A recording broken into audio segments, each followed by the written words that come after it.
of these Japanese fighter pilots making a head-on pass at me. I can see his guns firing, and I'm firing my guns. We knew that we were in it for keeps. It was a game. And if you won out, why, congratulations.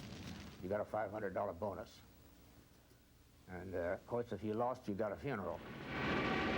That's all there was to it.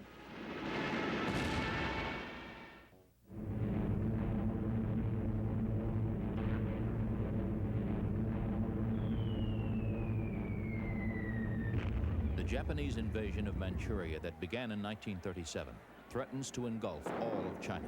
Her only lifeline is the Burma Road, running 700 tortuous miles across the rocky face of Asia.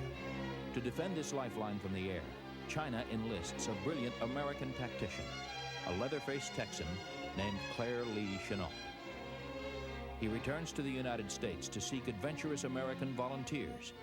Recruiting must be carried out in secret. Ed Rector, 7+ kills.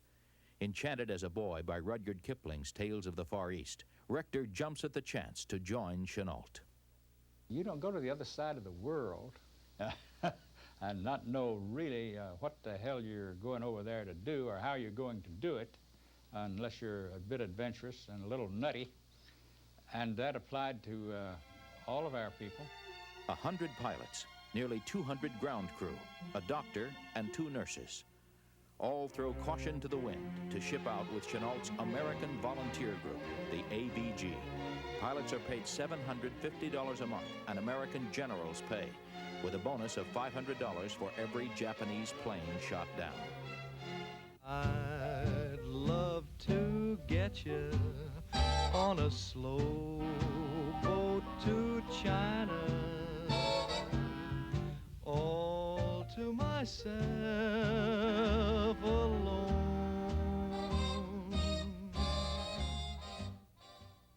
AVG pilot George Pappy Paxton captured the scene on film as pilots and mechanics, sworn to secrecy, board Dutch passenger liners in San Francisco, along with the missionaries and other travelers on their way to the Orient. To avoid suspicion, they travel as clergymen, acrobats, actors, artists, tractor salesmen, and morticians. Fritz Wolf, 5 kills, a country boy from Shawano, Wisconsin. Wolf eagerly trades his Navy wings for adventure in exotic lands. My passport indicated that I was a agriculture student going to China to study hogs, and others had other things that had nothing to do with flying whatsoever. Well, we got to the ship in September out of San Francisco, and we were each given a $100 bar bill prepaid. I think that first day out of San Francisco on the way to Honolulu, we drank the Dutch ship out of Heineken beer. Joe Rospert, 6+ kills. Rospert willingly leaves the controls of a lumbering Navy PBY patrol plane to fly fighters in China. Rospert remembers a slow, noisy voyage, never lacking in excitement. We knew that there were a couple of little romances where the pilots would go back and get into the swimming pool with the gals at midnight and have a good time. David Lee Tex Hill, son of a Texas Ranger, will go on to score 18+ kills. I don't know who converted who on the on that trip over there, but missionaries, they had a fertile field to work in, I'll tell you. Honey, I'd love to get you on a slow boat to China, all to myself alone.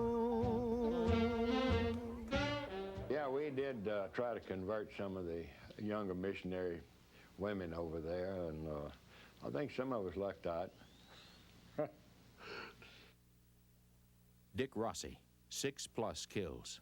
Rossi seeks a challenge away from instructing Navy cadets at Pensacola. He will find it in the skies over China and Burma.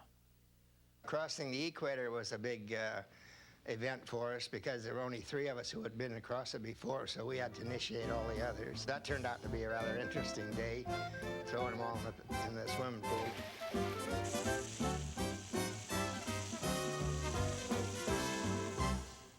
The good time cruise ends and the war begins when the ABG lands in Rangoon, Burma, and journeys northward to the airbase at Toungoo. They find their home a quagmire in the middle of a pestilential Burmese jungle. Here they meet the man behind the mission, Claire Chenault, who they will come to affectionately call the Old Man. Well, my first impression of Chenault was that here's a guy, you immediately see the strength of character in that person. He's the kind of guy that you immediately feel like that you can trust. He knows what he's doing. He was a man of very few words, but he'd come across right to the point. He was a gung-ho character and took no back talk from anybody. But at the same time, he mixed well with everybody. He played softball with us, and he was very receptive to anything. So right off, we had to like him. We had to have a lot of respect for him. He knew his business. Jim Howard will see his first combat under Chenault. He will score 13+ kills and later receive the Medal of Honor.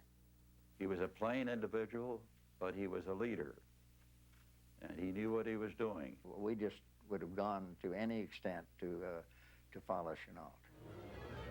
These American pilots will pay Chenault no greater tribute than to follow him into battle.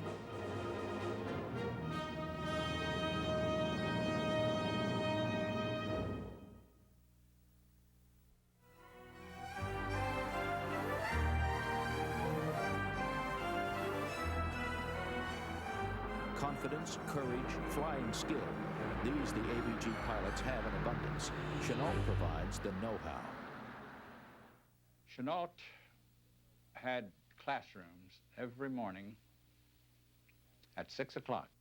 And he described the Zeros, its capabilities, the pilot's capabilities, their roteness of flying, and we were all drilled with tactics on how to combat those 2 capabilities.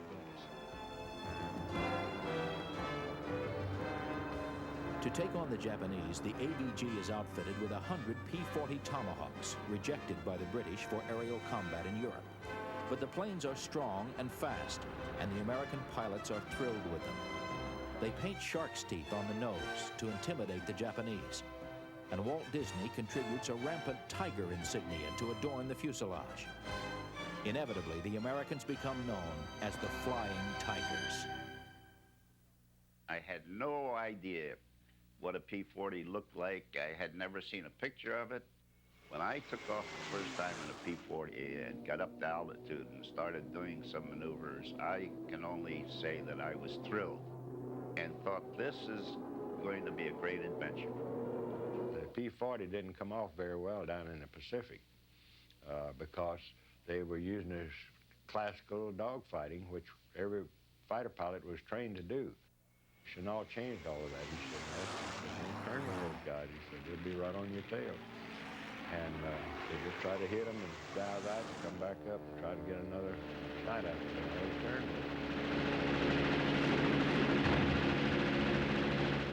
Another brilliant tactic is Chenault's primitive but highly effective early warning system. Chenault set up a warning net that was very effective. Every little village had a radio. It was CW, continuous wave, da-da-da-da-da. So when a village would hear something, all they had to do was to report what they heard or what they saw. Then at that village, you put a flag in there. So pretty soon, be over another village, put another flag. First thing you know, those flags start lining up, and you know they're coming into your place. We knew when they were warming up their engine. That is some net. We became so blasé that we wouldn't even launch until they were 150 kilometers from the center. It proved to be very effective, and thank God we had it, because otherwise we could have been wiped out real early, right on the ground. Chenault declares his rambunctious pilots ready for combat on the eve of the attack on Pearl Harbor. News adds fuel to the Tiger's impatience to take on the Japanese and exact revenge. He divides his Tigers into 3 squadrons. The Hells Angels fly south to defend the critical port at Rangoon. The Adam and Eve and Panda Bear squadrons fly to the Chinese city of Kunming, the northern juncture of the Burma Road. There, Ed Rector makes the Tigers' first kill. Held the trigger down, closed in, saw my shots hitting, and then I was directly astern, continued to hold the trigger down. At the last moment, I got target assassinated down there. Shoved instead of forward. I could see it there in my mind. Ribs, camouflage pattern, dead tail gunner with his jaw shot away. He was already burning and he exploded when he hit the ground. I had no remorse, no feeling other than, well, that's the way it's going to be. That's war. In their first engagement, the Tigers shoot down 6 bombers without a loss. Their elation is short-lived.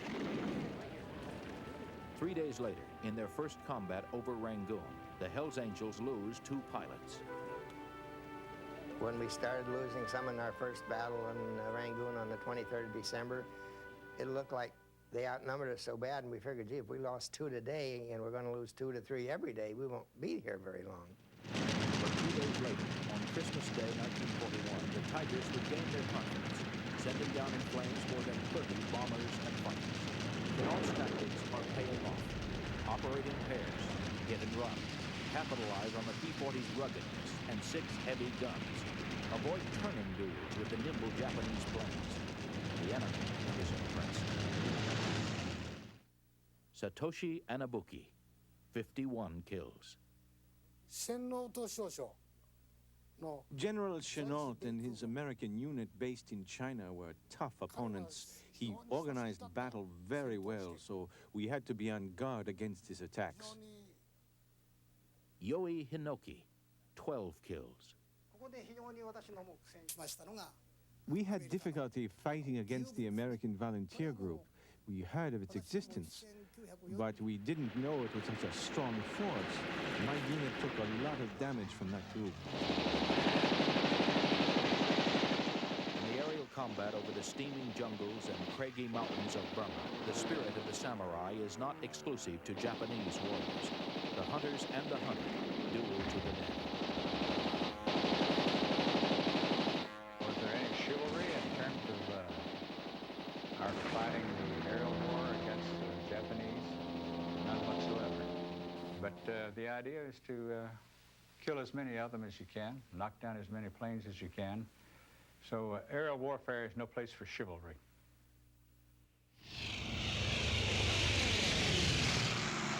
In early 1942, the Tigers go on the offensive, launching low-level strafing attacks against Japanese airfields. On the first mission, Tex Hill teaches Jim Howard the importance of a wingman.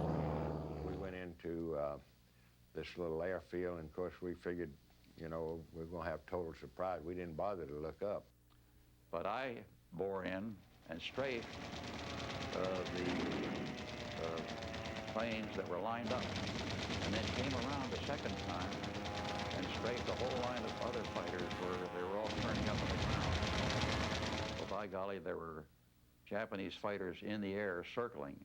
And this guy was on Jim Howard's tail, and so I closed right in behind him. I was so excited. I just looking right through the windscreen there, following those traces, and went right in behind him, and just hosed him down. Their bullets came without stopping, like water pouring from a watering can. There was no way to avoid their bullets. That was the first time I fought against the Americans, and I learned that they were tough. By the spring of 1942, the Flying Tigers are down to only 30 planes, short on ammunition, fuel, and other critical supplies. They feel like forgotten warriors. We didn't have tires. Tires would blow out. We cannibalized other airplanes to get the parts. One thing that really kept us alive was our ground crew people, our line chiefs, that really did a terrific job to get those planes into the air. We get all the glory. We get all the notoriety.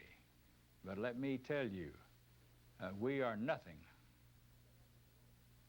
compared to the ground crew, the personnel, because without those people, we would never have shot down an airplane.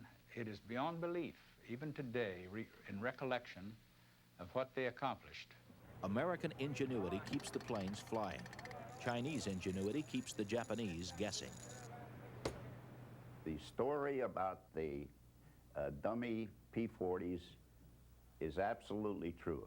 Now, when you hear stories from the Japanese side that we had such a big force, that could emanate from that situation with the dummy planes, because quite frankly, if we got 16 or 18 P-40s in the air at the same time, that was a big force for us. We had several hundred Chinese technicians that worked for the ABG.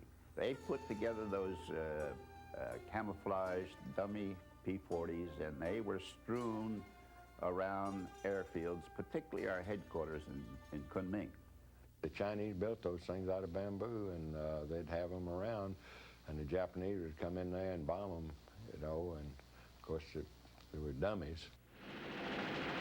A Japanese airman who is shot down and captured verifies the effectiveness of the deception. One of the things he told us was, when we asked him how big a force did you think the AVG was, he said that the Japanese Air Force intelligence said that we had at least 1,000 airplanes.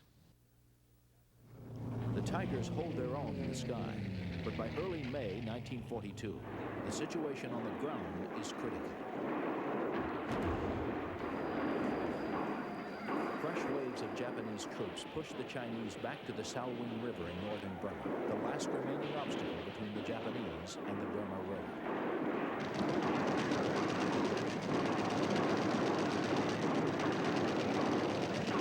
With only 4 planes, the Tigers turn the tide.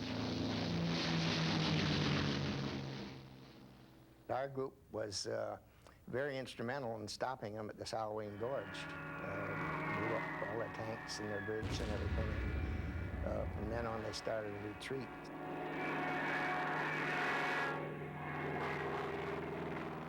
We felt that we kept shining the war. We feel like that if we had not stopped the Japanese at the Salween River, that the Japanese and Germans could very easily have linked up across India. On July 4th, 1942, the Flying Tigers contract with the Chinese government expires. In recognition of his achievements with the AVG, Claire Chennault is made a brigadier general in the U.S. Army Air Corps. But for his men, the future is less certain. Their recognition comes in the form of a hard-nosed general named Clayton Bissell. He comes not to praise the Flying Tigers, but to bury them. His purpose, to induct them into the Army Air Corps. He got up in front of our group and was about as obnoxious as anyone could be. Then he turned around and he says, if you don't come in, we're not going to help you home. You get home from China on your own. We'll give you no priority of transportation, no help. Plus, we'll make sure that the draft board contacts you within 3 days after you get in the United States. That kind of threat went over like a lead balloon with our guys, you know. They knew better than that, so that turned a lot of them off. The American volunteer group disbands, leaving behind an incredible legacy. In just 7 months of combat, they shoot down a confirmed 297 Japanese planes, with a kill ratio of 23 to 1. 9 pilots are killed in action, 9 dead in accidents, and 4 missing in action. In the dark days of 1942, Americans at home need victories, and they need heroes. The Flying Tigers supply both. We slowed down the campaign in Burma by a few months by having been there, so that gave our country quite a bit of breathing space. We were the only people who were doing anything to the Japanese. We were losing our hat, ass, and spats around the world. And here we were with these tremendous victories, and this was the only good news going. Spirit, camaraderie, courage. The Flying Tigers were as courageous as they were colorful, and they left a name that will never die. The sacrifices they made are summed up in the letter of condolence sent by the Chinese government to the families of those who were killed. He was one of a group of brave and far-sighted young men who sensed the danger not only to China, but to America and to freedom throughout the world.